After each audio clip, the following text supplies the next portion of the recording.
Le ballon qu'on je l'ai marqué à Francia. Enculé. Wesh. Wesh, Lamine, t'es sérieux?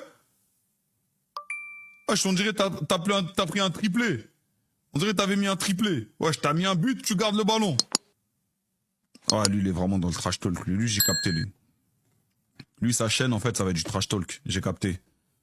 Frère. Mais là, frère. Ouais, là, tu veux flex, là. Ouais, là, il se branle sur nous. Là, il se branle sur nous de baiser, les gars. No. Luego, ahí estaba el Golden Boy, creo. El primer Golden Boy. Quand ouais, il veut passer des Insta YouTube pour augmenter le niveau là. T'as dit quoi? J'ai dit, il veut passer des stories Insta. Mais la vie de ma mère, gros. Là, il se branle, frère. Ouais, Théma. Le ballon avec lequel il a marqué contre la France, il le garde. Mais pourquoi tu le gardes? Pourquoi tu le gardes, frère? Non, il est...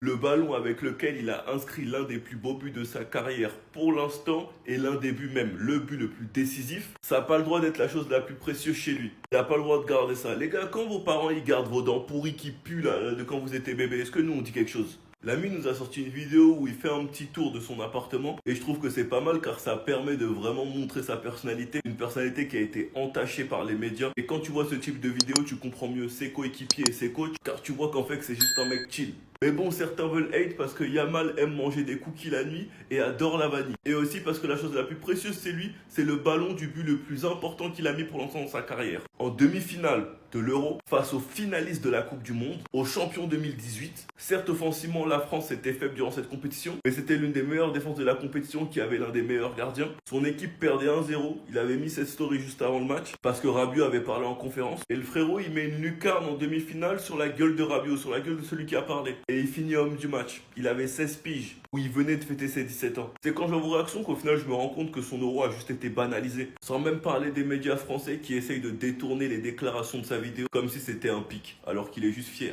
Eh les gars, j'ai une vraie question là, je veux tout le monde qui répond en commentaire. Vous préférez qu'à la prochaine Coupe du Monde, ce soit CR7 qui la gagne en faisant une Coupe du Monde incroyable, il met des buts et tout, et c'est le Portugal avec CR7 qui la remporte? Ou vous préférez que ce soit Neymar avec le Brésil comeback, des matchs, il est en feu, il va en finale, il marque et tout, et il soulève la Coupe du Monde avec le Brésil? Cette question, elle est vraiment pas facile parce que c'est les deux seuls joueurs peut-être de notre génération qui méritent une Coupe du Monde. Si on parle vraiment de mérite, les deux, ils méritent de gagner un trophée comme ça. Maintenant, c'est à choisir parce que CR7, s'il gagne la Coupe du Monde, comme Messi, il aura fini le jeu. On peut rien dire. Ballon d'or, Ligue des Champions, Coupe du Monde, Euro, il aura tout gagné dans sa carrière. Surtout qu'il a gagné dans plusieurs championnats, PL, Serie A, Liga. Après, pour Neymar, ce sera aussi un truc énorme parce que Neymar, il y en a qui le mettent pas en légende, il y en a qui le mettent en légende. C'est vrai qu'il a remporté la Ligue des Champions, il a eu un prime de fou, mais il lui manque quand même certains trophées, comme la Coupe du Monde justement. Et c'est le seul grand Brésilien, entre guillemets, qui a pas gagné la Coupe du Monde. Il y a Ronaldinho qui l'a pris, R9, Kaka, Pelé, il y a tout le monde qui l'a pris sauf lui. Donc les gars, si vous devez choisir, vous préférez voir CR7 ou Neymar remporter la Coupe du Monde? Lamine Yamal qui fait un petit pic à l'équipe de France en montrant le ballon où il a marqué un big enroulé du milieu de terrain face à l'équipe de France. Dans sa dernière vidéo YouTube, Lamine Yamal, il se lance sur YouTube, les gars. Il a mis un big maillot de Luis Diaz, de la Colombie. Ça lui va trop bien, on dirait voilà le Colombie. Bon bref, les gars, l'équipe de France, faut qu'on soit méchant. On est une équipe de gentils. On est les Superman du foot. Théma, en plus là, il a présenté tous ses trophées. Le trophée Copa, il est en bas. Le trophée homme du match Euro. Le trophée Golden Boy, Ligue des Champions, etc.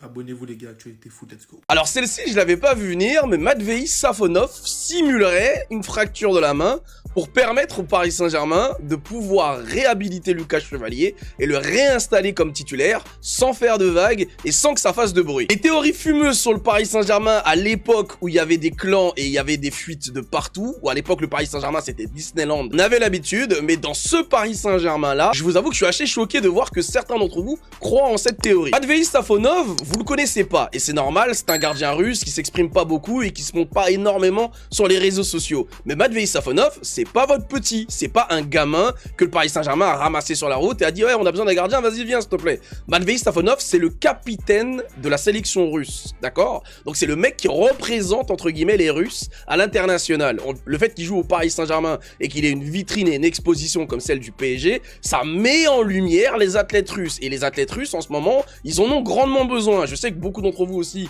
vous voulez pas qu'on parle de politique, mais je peux vous assurer que Matvei Safonov, s'il peut être titulaire au Paris Saint-Germain, il y a aucun cacheton ni aucune direction qui pourra l'en empêcher. S'il est meilleur que Lucas Chevalier et que d'ailleurs Luis Enrique estime qu'il est meilleur que Lucas Chevalier, il va le faire jouer, hein, vous inquiétez pas pour ça. Maintenant, en ce qui concerne sa fracture, on a les images de sa fracture, on voit le moment où il se fracture la main. C'est sur le 3e tir au but, il arrête le penalty et sa main, eh ben, elle se fracture à ce moment-là. Et il a mal en plus de ça. Il simule pas, hein, c'est au moment des célébrations, il a mal, il a super mal en fait. D'ailleurs, au moment où le Paris Saint-Germain quitte le Qatar, bah, il a déjà sa main qui est dans une attelle et il porte une attelle depuis. Une fracture, ça demande pas forcément une opération, c'est pour ça qu'il s'est pas fait opérer, mais il porte une attelle pour pouvoir restructurer ses os. Et d'ailleurs, lui-même qui ne poste absolument jamais de story, il communique pas beaucoup sur les réseaux sociaux, ben en ce moment il fait que ça, parce qu'il est limite en post-dépression le pauvre. Il a tellement la rage de plus pouvoir jouer et de plus pouvoir s'entraîner, c'est normal vu ce qu'il a vécu sur cette séance de tir au but, qu'en ce moment il fait que de s'exprimer sur les réseaux sociaux. Et on voit que le poteau, bah il a pas l'air d'aller très fort, tu vois. Mais encore une fois, Matvei Safonov, il a pas peur de la concurrence, il a peur de personne.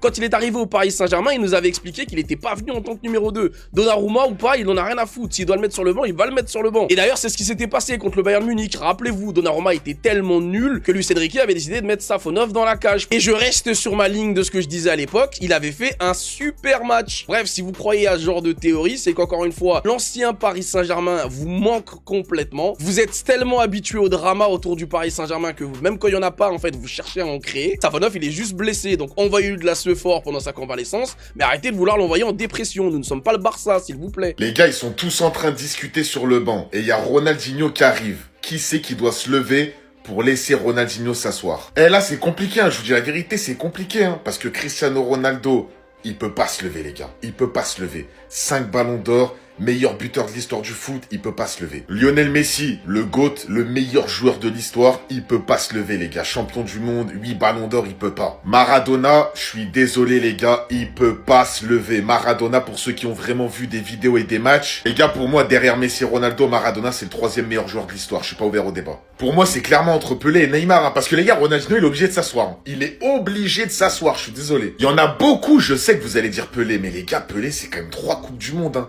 Pas une, pas deux, 3. Après, je sais que c'était à l'ancienne. C'est vraiment un football qui était pas du tout comme aujourd'hui.